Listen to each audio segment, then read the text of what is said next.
왜냐면 카메라에 멀리 가면 안 보여요. 붙어서. 이쪽으로 와. 이쪽으로 가.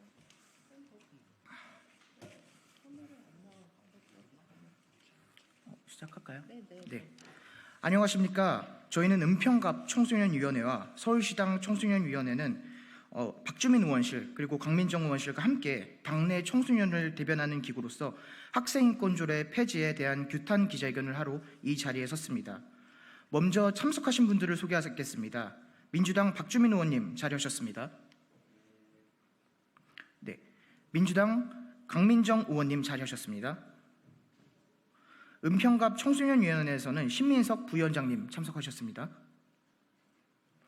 다음으로 서울시당 청소년위원회 안수연, 오지민, 연우준 위원도 참석하셨습니다.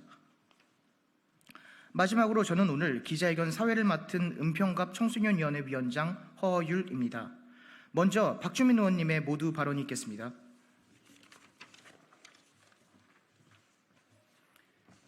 예, 안녕하십니까. 방금 소개받은 박주민입니다. 오늘 저는 학생인권조례 폐지의 당사자들인 우리 청소년분들과 함께 이 자리에 섰습니다. 충남, 서울시 연이어서 지금 학생인권조례가 폐지된 것에 대해서 은평갑 청소년위원회 분들과 서울시당 청소년위원회 분들께서 직접 목소리를 내고 싶다라고 요청을 해주셔서 함께 하게 되었습니다. 12년 동안 학생들의 인권을 보호하는 역할을 해온 학생인권조례가 국민의힘 소속 서울시의원들에 의해서 일방적으로 폐지된 지 벌써 열흘이 넘고 있습니다. 학생인권조례의 역할은 여러 가지 이유로 학생들이 차별받지 않을 권리, 또 체벌받지 않을 권리를 보장하는 것이었습니다. 너무나 당연한 권리고 이 권리를 보장하는 이 조례를 구태여 폐지까지 하는 국민의힘 소속 서울시의원들의 행태는 명백한 정치적 갈라치기가 아닐까 생각됩니다. 학생의 인권과 교사의 교권은 대립하지 않는다고 생각합니다. 두 가지 모두 존중받는 길을 모색하고 그 방향을 제시하는 게 정치의 역할이지 않을까 싶습니다. 학생들이 존중받고 또 존중받은 학생들이 다시 선생님을 존경하고 학부모 역시 함께 협력하는 진정한 공동체로서의 학교를 만드는 것이 정치가 해야 할 일이 아닐까 싶습니다. 지금 제 옆에는 아까 말씀드린 대로 학생인권조례 폐지의 당사자인 청소년분들께서 서 계신데요. 우리 청소년들이 직접 자신들의 권리를 주장하기 위해 국회로 찾아온 만큼 국민의힘은 이 간절한 목소리를 똑똑히 들었으면 합니다. 저 역시 누구보다도 귀 기울이겠습니다. 학생과 교사 모두의 인권이 보장되는 입법을 위해서 적극적으로 나설 것임을 약속드립니다. 감사합니다.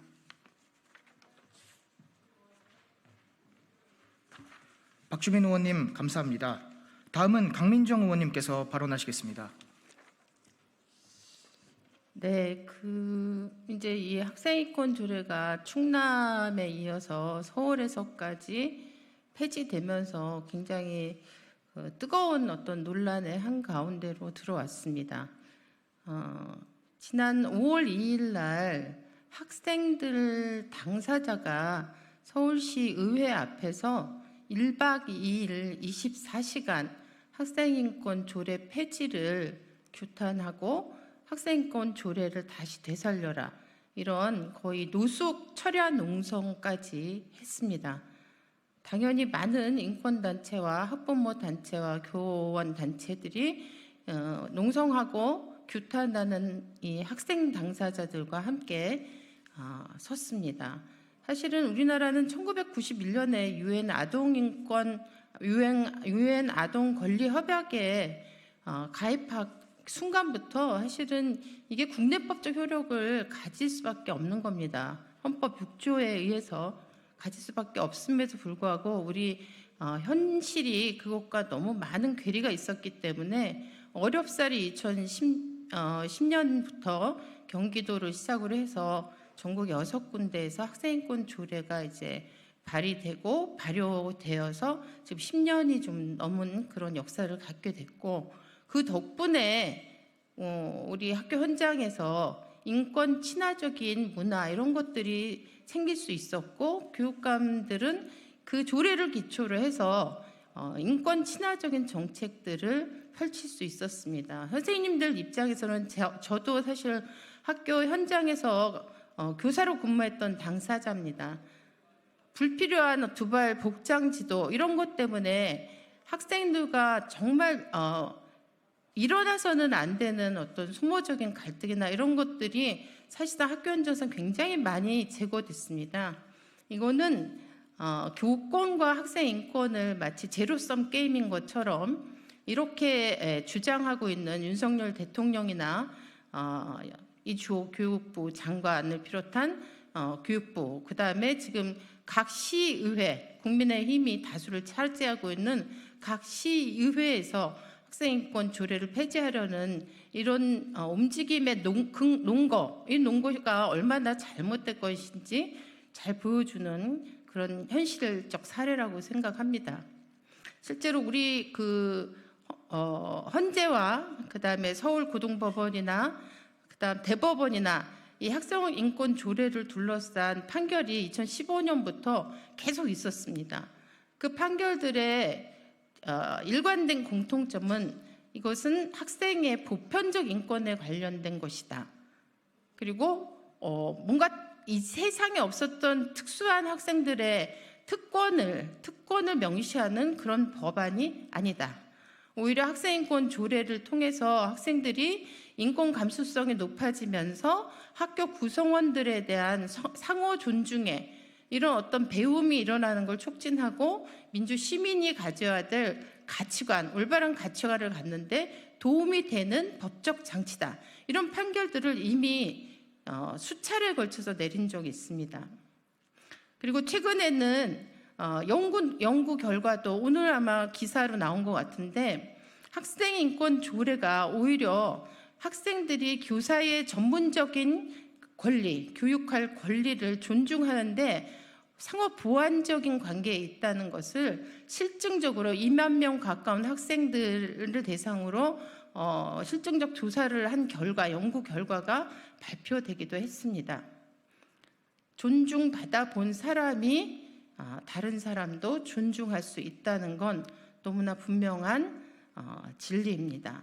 이 진리를 무시하는 일부 어른들이 학교에서 어렵게 안착되고 있는 학생 인권, 이 권리의 문화와 그다음에 생활 방식과 사고 방식과 이런 것들이 다시 그 이전에 인권 조례가 없었던 그 이전 시기로 퇴행하고 되돌아가는 것을 바라지 않는다면 서울시 의회나 충남도 의회나 학생인권 조례 폐지를 다시 철회하고 원점으로 다시 되돌려 주기를 간곡히 바랍니다. 여기 이 학생들의 간절한 이야기들을 듣고 판단을 저는 달리 해주기를 정말 간곡한 마음으로 당부드리는 바입니다.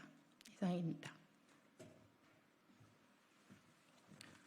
강민정 의원님 발언 감사드립니다. 이제 저희 은평갑 청소년위원회와 서울시당 청소년위원회가 발언을 시작하도록 하겠습니다. 저희는 오늘 대한민국 주권자이자 청소년으로서 학생인권 조례에 대해 할 말 하려고 나왔습니다. 충청남도의 학생인권 조례 폐지에 이어 서울시도 학생인권 조례가 폐지될 위기에 처했습니다. 정부와 여당은 서희초 사태 이후 교권 침해 원인이 학생인권 조례 때문이라며 무력으로 학생들의 인권을 짓밟으려 하고 있습니다. 청소년들이 묻습니다. 진정 학생인권 조례가 교권 침해의 원인이라고 생각하십니까? 그저 만만한 학생들을 정쟁의 수단으로 이용하고 싶은 것 아닙니까? 학생인권 조례 4조 5항, 학생은 인권을 학습하고 자신의 인권을 스스로 보호하며 교사 및 다른 학생 등 다른 사람의 인권을 침해하여서는 안 된다. 학생인권 조례 4조 6항, 학생은 학교의 교육에 협력하고 학생의 참여하에 정해진 학교 규범을 존중하여야 한다. 위 두 조항은 학생인권 조례에 명백히 명시되어 있는 조항입니다. 학생인권 조례는 교권 침해를 야기하지 않습니다. 그야말로 학생의 인권을 보장하고 학생들의 가치와 존엄을 지키기 위한 기본적인 권리입니다. 그렇게 교권 침해 책임을 학생인권 조례로 돌리는 것이 아닌 교권을 지킬 수 있는 방안을 우리 모두가 함께 찾아야 할 것입니다. 학생 인권과 교권은 민주주의 사회 속 참된 교육 현장을 만들어가기 위한 시대적인 대명제입니다. 새가 한쪽 날개로 날아갈 수 없듯이 교육 또한 학생 인권과 교권 보호라는 두 날개가 없다면 대한민국 교육은 후퇴할 수밖에 없을 것입니다. 함께 지켜나가야 합니다.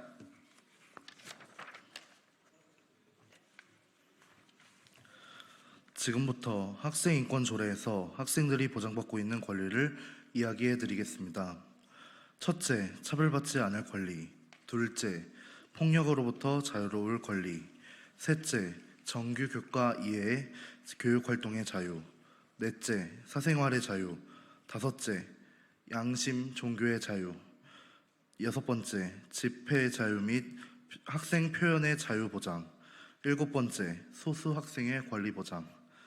마지막으로 인권 침해 사항 발생 시 학생 침해 구제가 학생 인권의 주요 8가지 내용입니다. 만약 학생 인권 조례가 폐지된다면 우리 청소년들은 차별과 억압에서 자유롭지 못할 것입니다.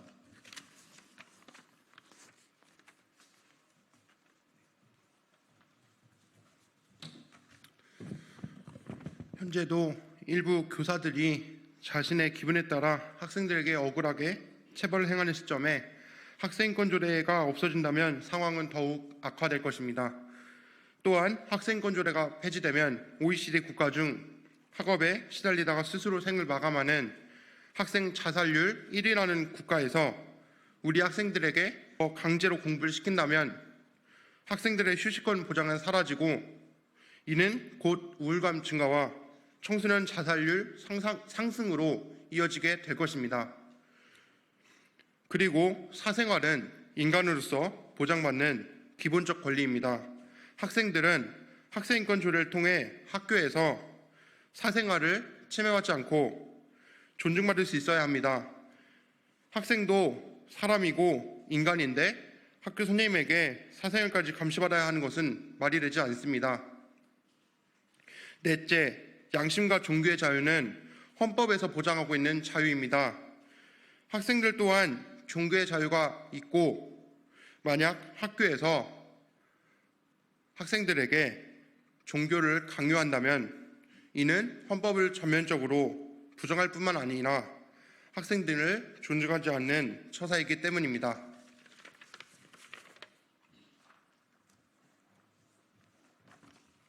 마지막으로 인간은 항상 어느 순간에는 소수자가 됩니다. 당장 본인이 소수자가 아니라고 하여도 타인을 차별하면 본인에게도 부메랑이 되어 돌아옵니다. 그러하여 학생인권조례에서는 소수자를 차별하지 말라고 명시하는 것입니다.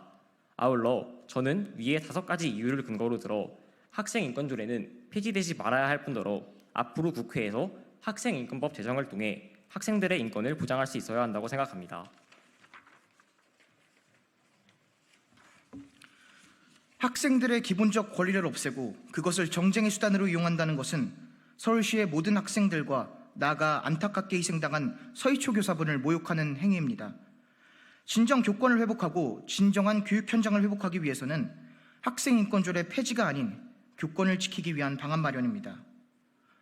정부와 여당은 더 이상 안타깝게 희생당한 고인에게 정쟁의 잣대를 들이밀지 마십시오. 학생들의 권리를 앞으로도 계속 정쟁의 수단으로만 이용한다면 결국 그 끝엔 국민적 분열을 낳을 것이고 그에 대한 피해는 당사자인 학생들에게 고스란히 전해질 것입니다.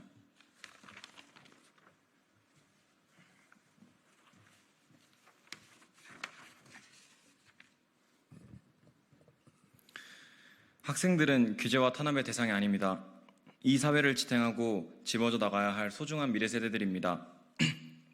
그러한 미래 세대들에게 사랑과 배려를 가르쳐야지 규제와 탄압을 가르친다면 과연 우리 사회는 어떤 방향으로 흘러가겠습니까? 학생인권조례는 단순히 학생들의 인권과 보장받아야 할 권리만을 정해놓은 규칙이 아닙니다. 학생인권조례를 통해 학생들의 권리를 보장받고 나아가 우리 사회가 차별 없는 사회로 가기 위한 발판입니다. 당연히 그런 사회를 만들기 위해서는 학생들에게 배려와 사랑을 가르치는 것이 중요합니다. 이제 정쟁을 멈추고 학생의 인권과 교권을 위해 배려하고 존중함으로써 학교라는 공간을 참된 교육을 실천할 수 있는 곳으로 만들어갔으면 좋겠습니다.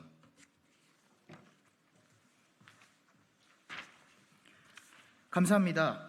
청소년들의 문제는 청소년들만의 문제가 아닙니다. 대한민국의 지속 가능한 사회 환경을 유지해 가기 위해서는 우리 모두가 함께 청소년들의 목소리를 듣고 관심을 가져야 합니다. 바라건대 오늘 이 기자회견을 계기로 많은 분들께서 청소년들의 문제에 관심을 갖고 청소년들의 목소리를 경청해 주시면 좋을 것 같습니다. 아울러 학생인권 조례를 지키기 위해서는 더 많은 시민들의 목소리가 필요합니다. 서울시당 청소년위원회에서는 학생인권 조례 폐지 관련 수기 공모를 받고 있습니다. 많은 관심 부탁드립니다. 이상으로 기자회견을 마치도록 하겠습니다. 감사합니다.